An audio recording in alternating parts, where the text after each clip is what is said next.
I think for the most part, the guys are trying to buy in. Obviously, we're a work in progress. There's room for improvement all across the board, including coaching. So we've all got to hold ourselves to a higher standard and understand what that standard is, and just understand that there's no shortcuts to success. It's going to happen through adversity and how you handle adversity. When you put yourself in adverse situations, are you going to find a way to fight and win, or are you going to find a way to lose? And that's what we got to change, that mentality, where, hey, we're going to find a way to win when the game's on the line. And it's a process. They got to embrace it, and we've got to do a better job to holding everybody to those standards. Coach, after the scrimmage the other day, Coach Heupel talked about just the accountability being a lot different in your room from the spring. How have you kind of seen that with your guys over the course of the past few months coming into camp?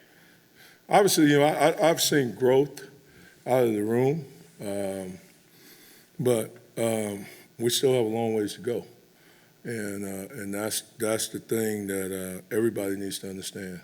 Yes, we've moved the needle a little bit in the right direction. But it's not far enough. It will never be far enough. So, we just got to understand, we got to set goals. If we achieve a goal, then we got to reassess, reset our goals, work to keep moving that needle. Like I equated it to them, it's like, climbing Mount Everest. You're not going to do it in a day. It's a process, and they got to embrace every step of that process and understand what are they working for, what's the end goal. And my whole mission is to try to put them in toughest situations during the week, so they'll be able to handle the game day on Saturday. I want to know who's going to quit on me, Sunday through Friday. I don't want to find out on Saturday that I can't count on this guy. All right, so we're trying to put them in those difficult situations to see how they're going to handle them. Coach, you have a couple of new guys in your room, and Caleb Tremblay and DJ Terry. What do those guys bring? What do you like about their games, and how have they kind of acclimated themselves to your room? I mean, they're great guys. They definitely have brought some positive energy. But I think they would be the first to tell you that this league's a little bit different. The intensity, the accountability, what we're expecting out of practice, how we work every day. They still have got to get acclimated to the standards and the intensity and how we're going to perform and how we're going to attack the day. And just, I'm never going to be, satisfied with them being average, and I'm not going to apologize to them for pushing them to try to strain them to be great. That's something I will never apologize to them for. I mean, because when they came to Tennessee, they didn't say they wanted to come to Tennessee and be average. Not one of them. Say, I want to come in and be an average player. They all had goals, dreams, aspirations. And it's my job to try to help them reach that. You mentioned you guys have made, moved the needle a little bit, made some progress. When you look back at the film, how was the scrimmage performance from your guys up front? Obviously, there was good and bad. I thought we started out, really, really good, and then we died. We didn't finish. We didn't strain. And we got the little motto in our room that we're always grinding for greatness.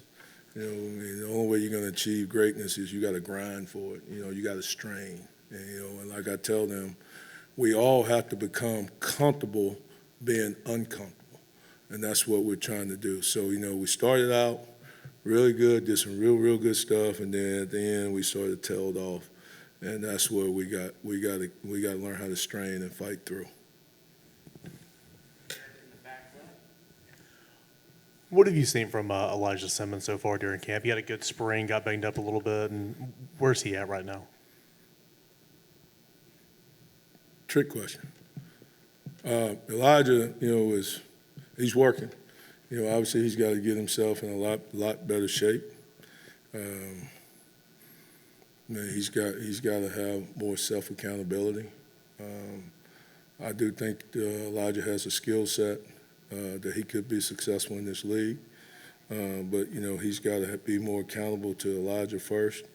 If you search our league, if you look at all the rosters, the guys that are playing, there's probably not many 350-pound D tackles in the SEC.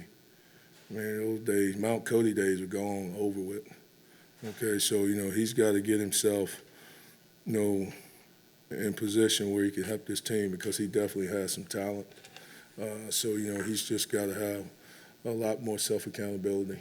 And we got to help him get there, and we just got to keep pushing the needle and moving it the right way. But he is a kid that has talent, and obviously he could help the team. But we got to get him where he can help us and be able to fight through it and push it.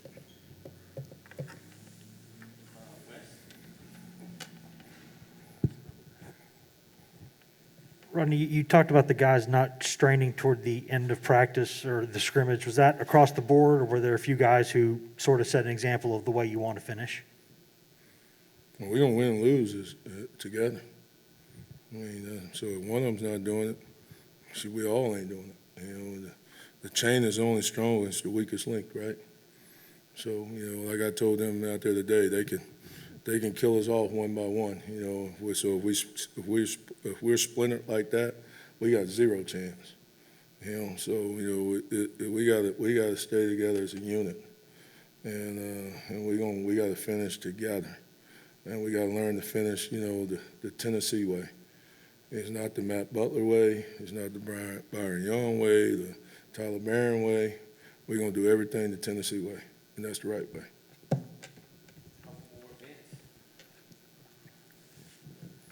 You mentioned Tyler Barron, Byron Young. Sometimes you have those Leos there at your position. What have you seen from them, including from a pass rush standpoint? Obviously, they've gotten better. We got to get better with the technical aspects. We've been spending a lot more time working on our pass rush technique. Obviously, pass rush, it starts with you get off. It's all about feet and hands. Learning how to flip your hips. Just doing those technical things that it takes to be successful, to get on the edge, and then learn how to, dip that inside shoulder, point that knee and toe, and accelerate through and finish on the quarterback. But it all starts with you get off, So, if you got bad get off, that's the difference between a pressure and a sack. So, we've been spending a lot more time here the last 4-day block of practice, focusing on pass rush. And, now we're going into our third block, 4-day block, and, we're trying to split it up. The first 4 was mostly run emphasis. Now we're trying to, balance it up, run and pass, because obviously we got to get good in both areas. So, the Leos, the ends, they're all interchangeable. And obviously when we're running our pass rush games, those guys are interchangeable. Then when we also get into our rabbits, we're going to take some outside guys, put them inside. We'll do vice versa. We're going to do everything. So everybody has to know what to do in every position. One of those younger guys, Omari Thomas, how's he looked so far this year, and where does he still need to maybe continue to progress? He's got to get better, playing in good football position, being a natural knee bender.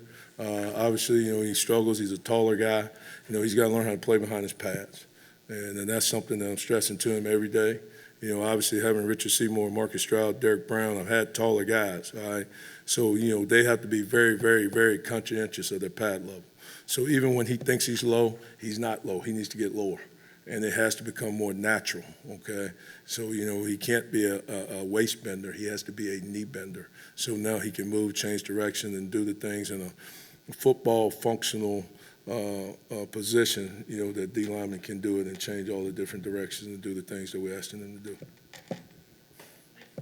All right, thank you.